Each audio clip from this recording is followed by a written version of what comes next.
Hello，歡迎嚟到 BG Channel，我係方。我係 Water。嚟緊3月16號就會有呢個 OP 新嘅 ban list 啊，咁啊今日過嚟預測下有啲咩會 ban。咁啊呢排有咩 meta 啊？呢排喺 OP15出之前比較多嘅應該都係女帝啦，始終日本選手權決定戰都差唔多一半人都係選用呢副牌，咁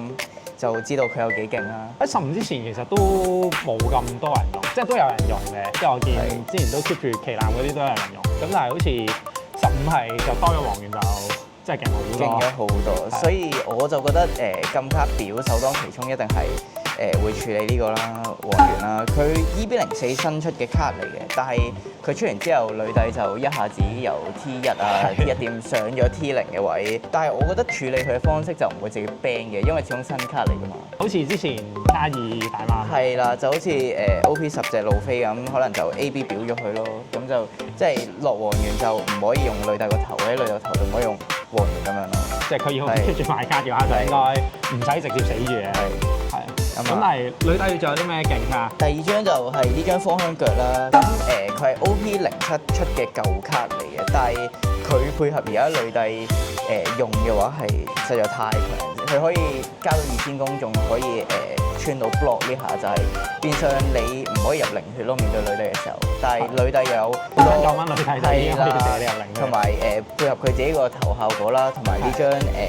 4蚊嘅女帝咧。可以強制令到你跌血咁，所以就方腳就特別強啦呢副牌度。係，即係其實佢個大趨勢，即係雖然佢係，我覺得某程度上係針醫務，所以特登出多啲穿block嘅。係，但係佢而家即係有完黃猿，佢增強咗副牌嘅續航力。係續航力之後，咁佢就變相個 game plan 去到後期，即係我就同你鬥拖到我揾到方向腳，然後你0血嘅話，我就方向腳由就穿block，由收頭就呢個 game plan 咯，就令到個遊戲我自己覺得有少少唔舒服或者無聊咯，因為我當一個男組玩家，我去到 last turn， 我可能留咗5東，然後之後加 block 卡，然後可能有10支 hand 咁樣，係啊，由配合洗手布林又係呢張做壞嘅卡之後一個穿波落去，變相呢有而家台面嘅呢幾張卡配合女帝呢個 leader 頭嘅話就我覺得就 overpower 啦，同埋始終你一副 deck 喺個環境入邊超過咗3-4個月，佢都要處理下嘅。都係嘅，即係嗰陣時蛇都係咁樣，蛇都係統治咗環境都3-4個月。係啊，所以就我覺得應該今次有機會係大刀闊斧，可能死1張甚至死2張。咁我覺得點解佢會想ban 4蚊女帝，最主要係因為我覺得喺嚟緊呢個表有機會係會放翻呢張又係好耐之前 ban 咗嘅卡啦。雖然男人講就嚟死。係。咁佢嘅效果就係佢可以拉一隻4蚊以下嘅黃下七武海啦，咁配合女帝，咁其實佢正常可以做到拉4蚊 block 卡女帝嘅，但係我覺得佢呢張會放翻出嚟，所以就有機會係 ban 咗4蚊女帝，令到佢個效果唔會太 over 咯。同埋而家環境內其實冇乜藍色的可以做到4，即係一嚟可能係本身已經冇乜七武海嘅頭。係。咁即係以前用得最多嘅話，其實都係南明哥。咁但係而家南明哥佢放翻出嚟之後，仲打唔打到咧？因為當時個環境其實就冇咁多6000、7000頭，就算拉一堆5000出嚟，可能都仲係要叉當打。咁我覺得就可能喺個環境度係未必真係咁適應到，即係好似當年嘅赤犬好勁，跟住但係最後放出嚟都冇人用咁樣。所以就我覺得比較有機會係AB 表黃猿，或者就會處理咗呢隻4蚊女帝。咁但係另一個都係好常見嘅 leader IC， 即係呢兩個咁大家都見咗好耐真係。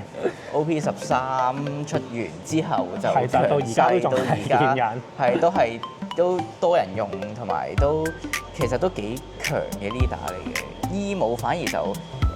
喺 OP15 出完之後就渣咗好多啦。係，因為都見到其實好明顯係13之後嘅嗰啲 set 都係好針對醫武。佢好多卡出啲卡都係永遠就係啲人就會話點解淨係針醫武，但係你 IC 又唔針對咁樣。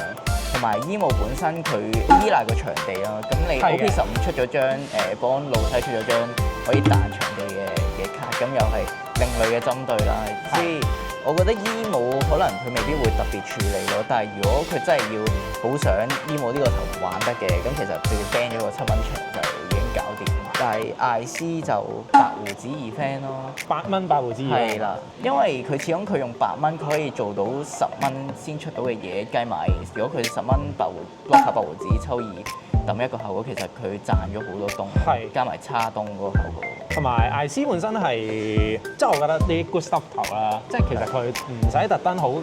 即係就算 ban 咗8蚊 event，我覺得其實都仲打到嘅，因為始終只要係紅藍勁嘅卡佢都可以落咯。係，佢唔需要好綁定，即係佢唔同 emo 係直接綁住咗一個5號星系統。同埋佢本身佢6000頭佢本身自己自帶已經有優勢。係，加埋佢而家又最近 EV0 時候出咗張